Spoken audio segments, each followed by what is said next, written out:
Hello friends, welcome to Ashok IT. This is Shekhar, Java trainer from Ashok IT. In this video, we are going to differentiate a class and an object. Class and object are the two fundamental concepts in object-oriented programming. And these will allow the programmers to develop the software by modeling the real-world entities. If you take a real-world entity, it has a state and behavior, or we can say it has fields, or also called attributes, and some functionalities. Now we want to combine the state and the functionality into a single unit. Now a class, if you consider, it is a logical entity and it is just a template, or we can say it's a blueprint. So it will allow the programmer to just declare what are the attributes and what are the functionalities or behaviors that all objects of a specific type should contain. For example, all employees are going to have some attributes and some behavior. All customers are going to have some attributes and behavior. So we have to create a class, a template for creating objects of type customer. We have to create another template for creating objects of type employee. So how do you create that template? And that template is created by using a concept called as class. So basically a class is a collection of the fields, which are also called attributes, also called data members, and the methods. The methods means the actions that are going to be operated on the attributes defined in that class. Now if you consider an object is nothing but a specific instance of a class. Means the object is going to hold the actual values for the attributes that are defined in the class structure. So the memory allocation will be happened for an object but not for the class.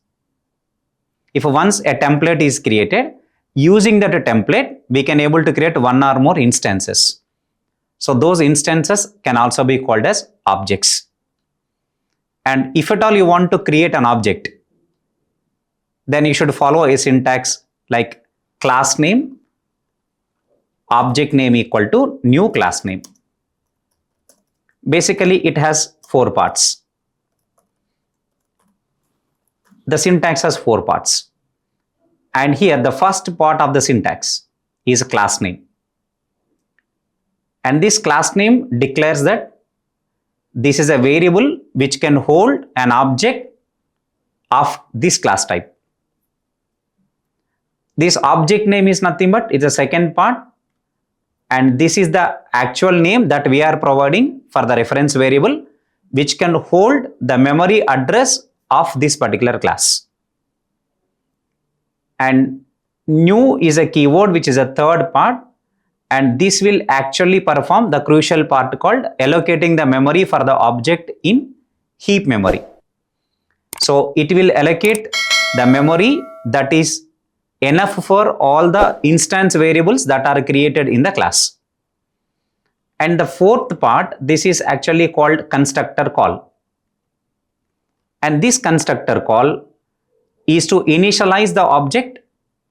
Nothing but initializing the object means assigning the initial values to the instance variables. So this constructor will initialize an object whenever the object is created. And also we can write if any initial setup required for the object, which means this constructor will make that object into a valid state. Now let's see how a class and object can be created. We are going to create one simple Java class here. I have a package in.ashok IT. In this, I am going to create a new Java class. Consider the class is employee class. The class which I am creating is employee. And each employee is going to hold employee number, name, and salary. All employees will possess this type of structure or these type of attributes. So now we are just going to create int employee number, private int employee number, private string ename, and private double sal. Now this is a class created called employee. And now for this, I also want to define a constructor to initialize the attributes or the fields of this employee. And I also want to define a functionality which can display the details of an employee. And consider I am defining a display method which can show the details of an employee.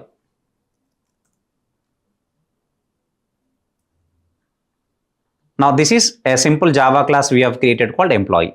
And for this class, I would like to create an object. Now to create an object, we have to use a new keyword. Now let us create the object for this employee class by creating a separate main class. We can also write a main class inside this employee, and here only we can able to create the object for employee class as well. So that you can see the class and you can see the object creation process within the same class itself. That is also possible. Consider here only we are going to create the main method as well.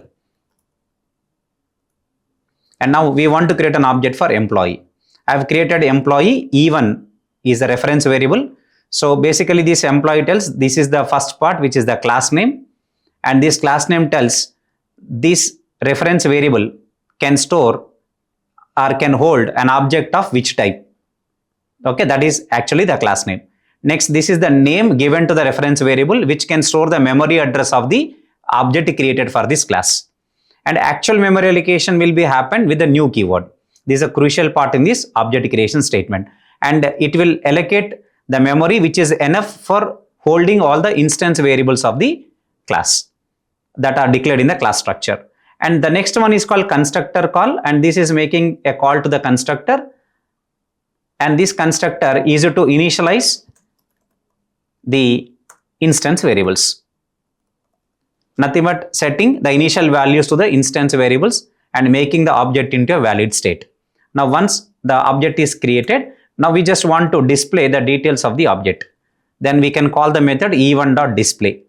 So if you want to call a method, you should use the object name, because with this object name only you can able to access the fields, or you can able to access the methods. You can able to perform the operations, or you can able to call the functionalities of the object. So for that we need a name given to the object.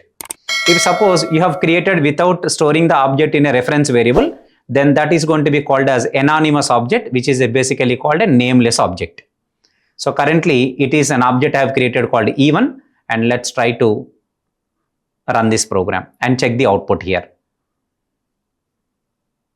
Now we got employee, 1 is a name, employee number, Alex is a name, and 50,000 is a salary. And consider, for example, you have created the object only using the right side of the statement, but you are not using the left side of the statement. Now here also object is created. Class is a template for which we can able to create n number of multiple objects. Now if I create an object like this now by using new and with employee, only right side part I am using, I am not using the left side part. Here also object is created, but you don't have any reference in your code in order to invoke the methods of the object. So which means you can't access the behavior of the object.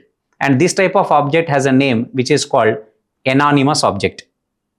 Now, if I want, I can just use a single statement and I can able to display. But if I want to invoke for multiple times, then it's not possible. Now, the same output that we are going to get. First, this part will create the object. Then I'm just going to access the display operation or the display behavior on this anonymous object. Let's try to run this code. Now we got the same response. Employee 1, Alex, and 50,000. But if I want to invoke on the same object, if I want to invoke the display for next time or next time in some other place in the code, it is not possible because your code does not have a reference variable which can point to the address of that actual object created in the heap.